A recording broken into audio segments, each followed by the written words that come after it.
Salut People Boy, bon mercredi c'est Sid. Le topic de cette semaine c'est les difficultés à sortir avec du monde. Je sais pas si c'est en général le monde trans ou les relations qu'on a eues. Moi personnellement, ben, j'ai toujours sorti avec la même personne depuis ma transition, fait que c'est pas vraiment un issue que j'ai en ce moment. Là. Fait que j'ai pas vraiment de difficulté à dater parce que je suis déjà en train de dater. Mais sinon, tu sais, ça me faisait réfléchir un peu à comment ça aurait pu être difficile, dans le fond, de sortir avec quelqu'un qui était peut-être pas dans la communauté LGBT ou qui s'identifiait pas, genre, à être queer, dans le fond. Puis, c'est un truc que je remarque souvent, c'est qu'il y a beaucoup des personnes trans qui sont hétéros, qui cherchent vraiment souvent à sortir avec du monde qui sont très hétéros, puis qu'ils n'ont pas nécessairement une affinité avec la communauté LGBT ou qui savent pas exactement trop c'est quoi tout ça. Là. Puis, tu sais, qui ont de la misère dans le fond à trouver un partenaire à cause de ça, parce que tu sais, souvent les personnes cis hétéros qui sont pas trop involved dans cette communauté-là, ben ils savent pas exactement toujours à quoi s'attendre avec les trans, puis comment ça fonctionne. Même si que tu te donnes la peine d'éduquer cette personne-là, des fois c'est pas assez. Fait que je trouvais ça toujours un peu triste en même temps que drôle, que tu pourrais facilement trouver quelqu'un qui est dans la communauté LGBT, qui est pas nécessairement lesbienne, gay ou whatever. Ça peut être une personne qui se considère hétéro, mais au moins qui est involved dans la communauté LGBT, puis qui sait un petit peu plus que les autres personnes c'est quoi être trans. T'sais.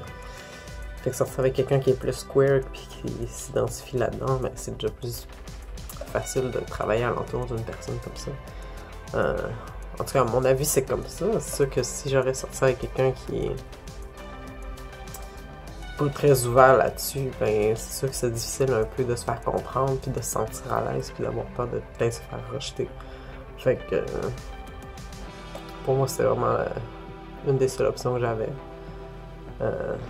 Ben, c'est pas une seule option que j'avais, mais tu sais, je veux dire, c'est la meilleure option que j'aurais pu avoir, parce que cette personne-là, ben, elle comprend exactement c'est quoi que je vis, elle sait c'est quoi, elle sait comment s'occuper de moi, elle sait comment me parler et tout ça. Fait que, plus la personne est informée sur notre communauté, plus la personne comprend c'est quoi qui se passe dans tout ça, ben c'est plus facile à gérer, disons. Fait que c'est ce que je vous recommanderais comme petit conseil pour la Saint-Valentin, de peut-être vous trouver quelqu'un dans le fond qui est plus aligné vers la communauté LGBT, sans nécessairement, comme je dis, que leur orientation fait dans le spectrum. Tu sais, ça peut être du monde qui sont déjà plus dans le cercle de la communauté que du monde qu'ils sont vraiment pas. Parce qu'au moins ils savent un peu plus dans quoi qu'on baigne. Donc c'est un peu plus facile à gérer, comme je dis.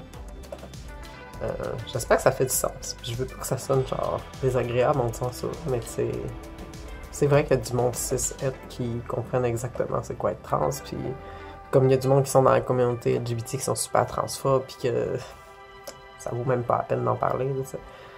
Mais j'imagine qu'en alliant avec du monde qui sont plus queer, t'as déjà une portion de chance que la personne te comprenne un peu plus. Fait que c'est pas mal ça. Peace up et bye bye à mercredi prochain.